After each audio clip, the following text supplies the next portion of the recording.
For 15 kilometers, the explosion was visible. 100 meters into the sky, black smoke rose. 660,000 liters of fuel were consumed.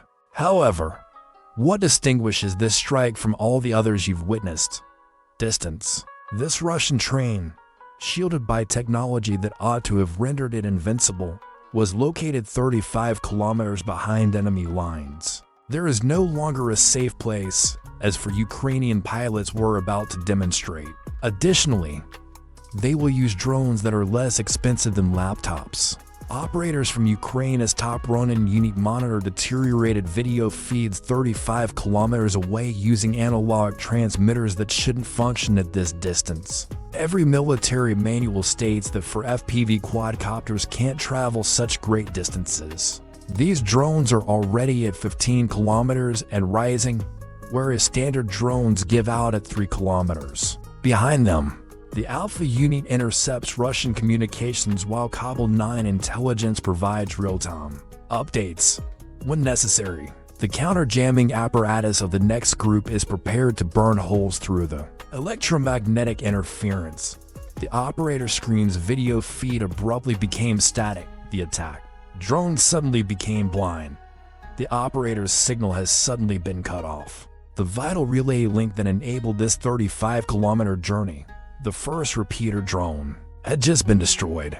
A Russian Verba MANPADS operator had targeted the repeater hovering at 500 meters. Additionally, the assault drones couldn't receive commands without it. The entire mission was in danger of failing in a matter of seconds. Extreme range drone operations provide this difficulty because analog 5.8 GHz video transmission has no lag. Ukrainian forces use it, although it would be simpler to extend digital signals. Their 200 millisecond delay prevents precise striking.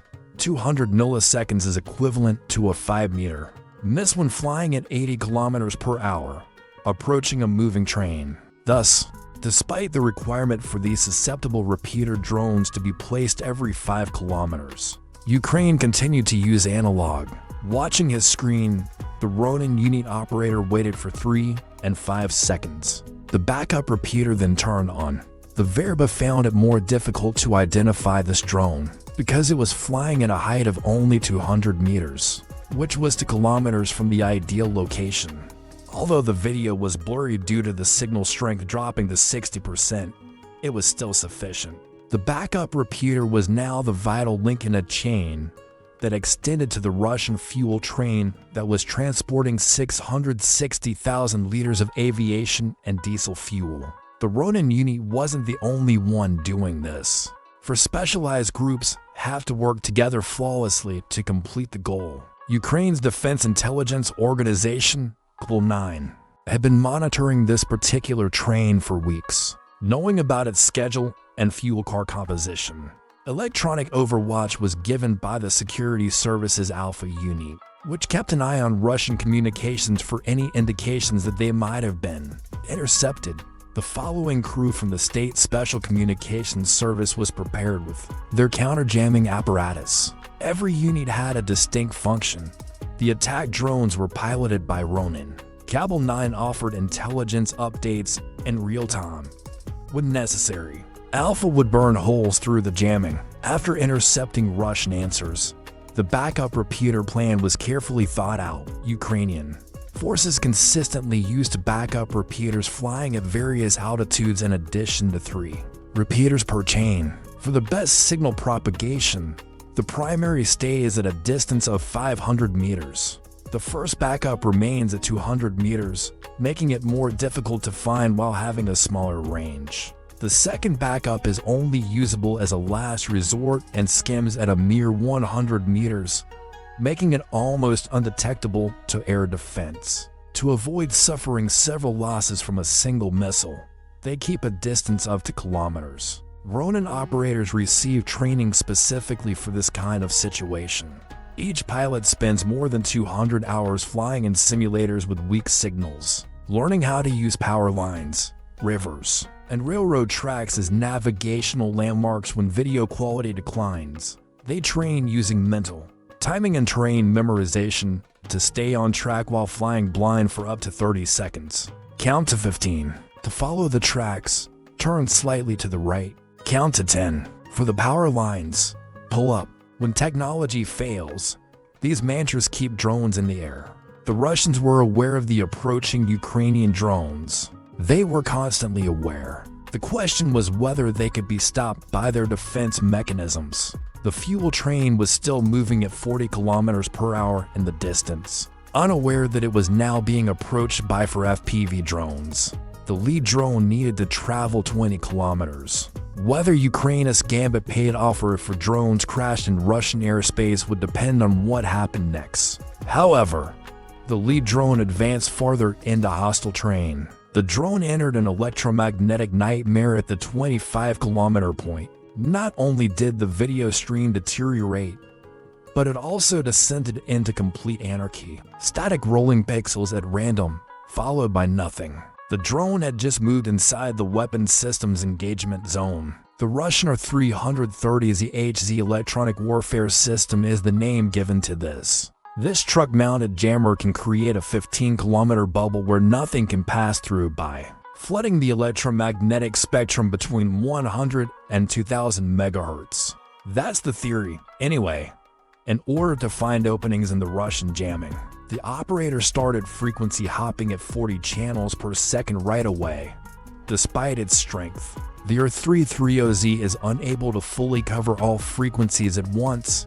Dead zones are microscopic, millisecond-long gaps. The Ukrainian operatives had figured out how to locate them. The patterns of frequency weren't arbitrary. Sequences from dozens of prior missions were pre-programmed onto the Ronin unit.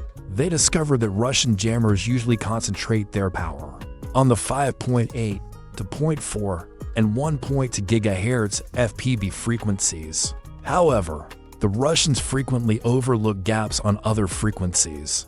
There was a pattern to the operators. Frequency hopping. To confuse Russian operators, make 3 hops on common bands.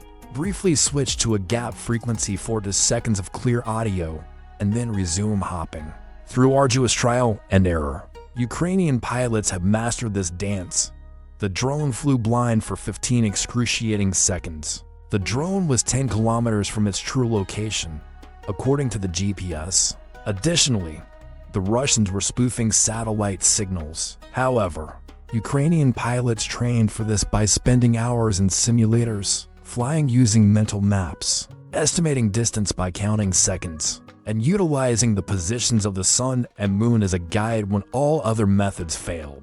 3 other FPV drones trailed behind the first drone at exact intervals of 30 seconds.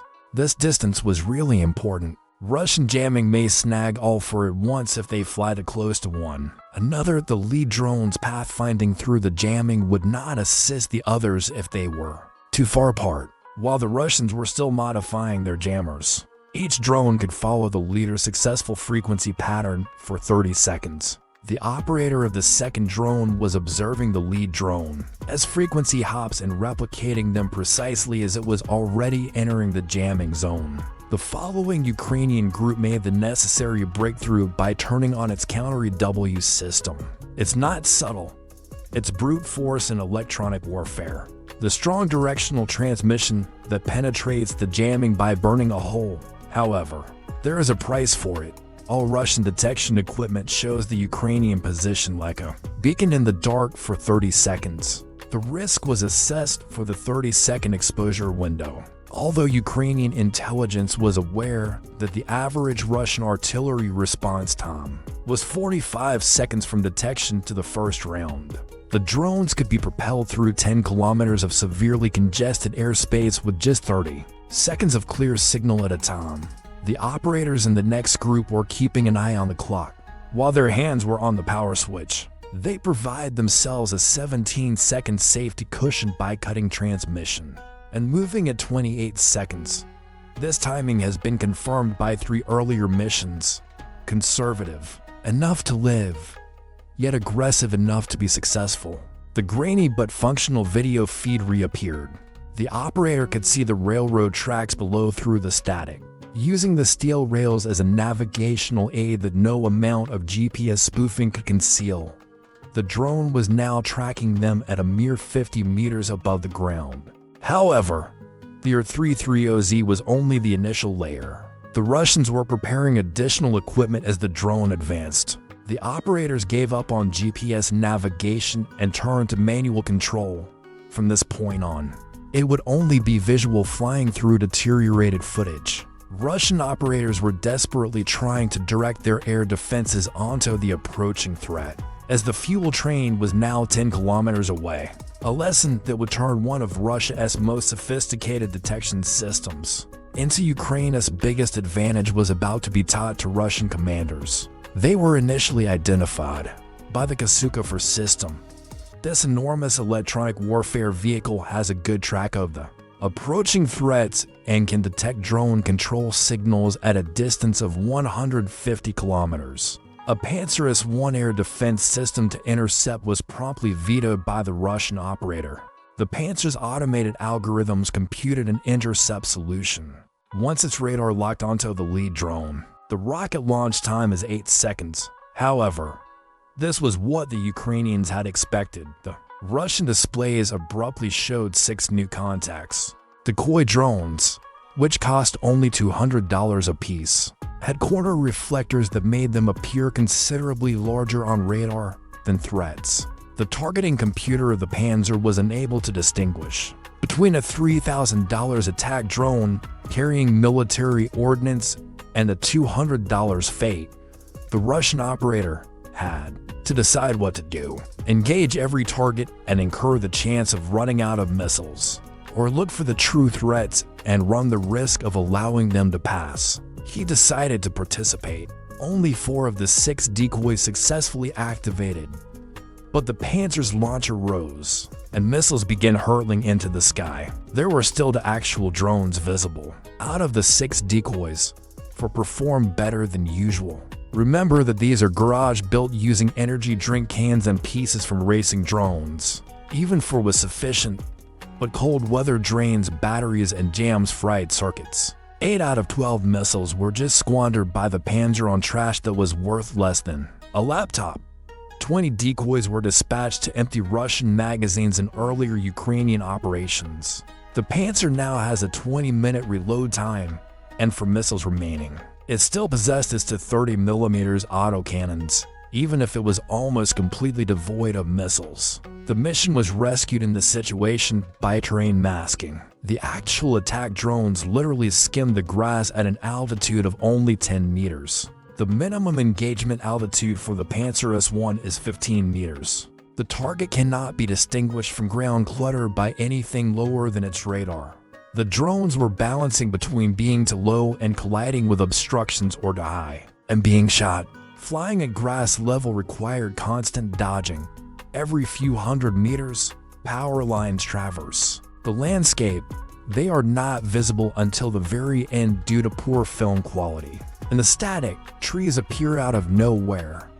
At 80 kilometers per hour, even big birds become deadly barriers. Ronin pilots created mental maps of every power line, tree line, and hill that might conceal obstacles by using satellite photographs to memorize the landscape. They rehearse particular routes dozens of times in simulators, learning to bank left to avoid the radio tower at kilometer 29 and climb 3 meters for the power lines at kilometer 27. The Russian Kasuka 4, on the other hand, had a distinct issue as it continued to track the control signals. Although it was able to identify the analog video channels, it was unable to successfully jam them. Analog signals gradually deteriorate.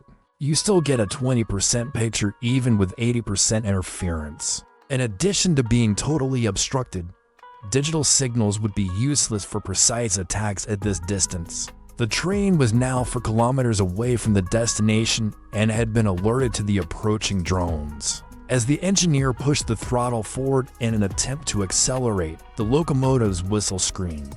It is exponentially more difficult to hit a moving train traveling at 40 kilometers per hour than a stationary target. The likelihood of a hit decreases from 90% to only 30%. However, the Ukrainians also had plans for this. The operator could see the smoke from the locomotive stack via the deteriorated video feed.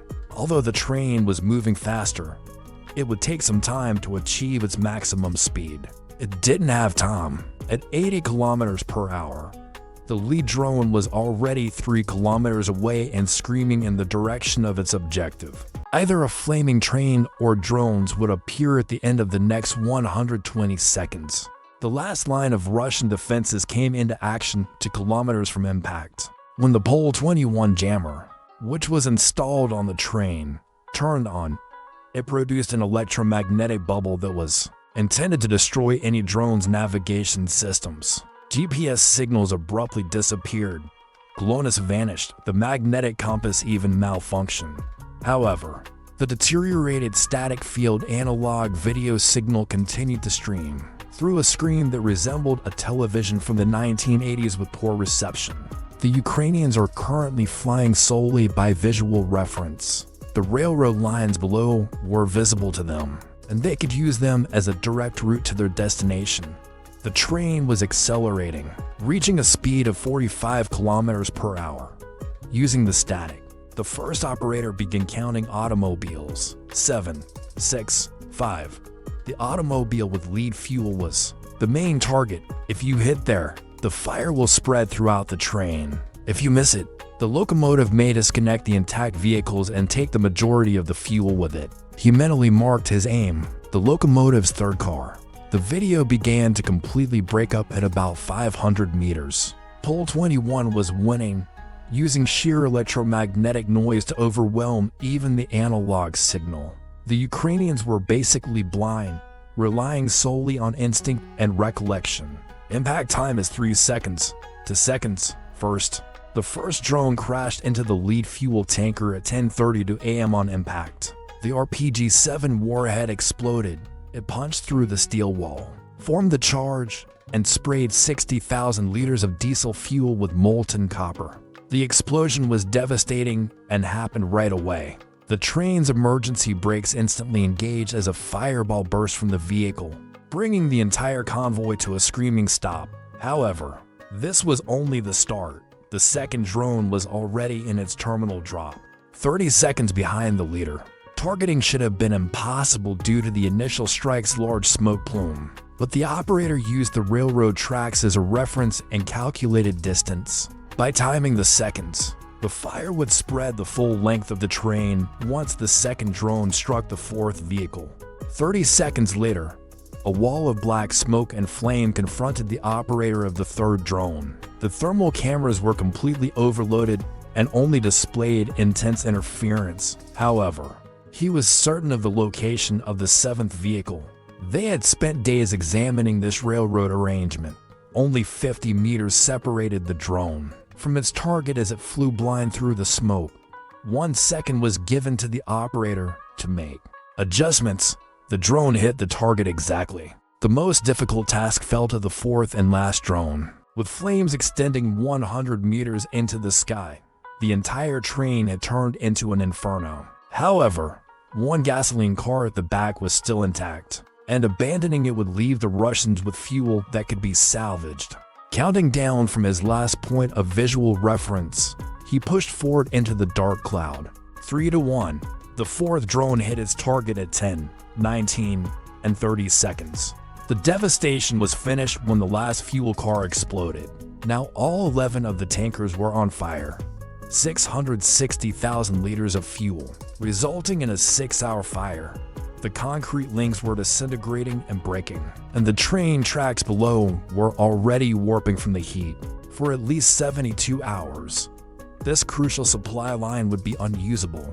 Fuel and infrastructure worth $3 million have just been damaged by four drones. That cost a total of $12,000. More significantly, though, they demonstrated that Ukrainian attacks might occur anywhere in seized territory. For rear area supply lines, the era of impunity is finished. Russian logistical officers are doing the arithmetic to determine if Ukrainian drones are able to travel 35 kilometers today. It might be 50 tomorrow, 100 next week. There are no safe trains, depots, or bridges. Additionally, Thousands more drones are currently being prepared for use in Ukraine. If you enjoyed this video, then subscribe to my channel, WW to Revealed, for more incredible stories and obscure historical events.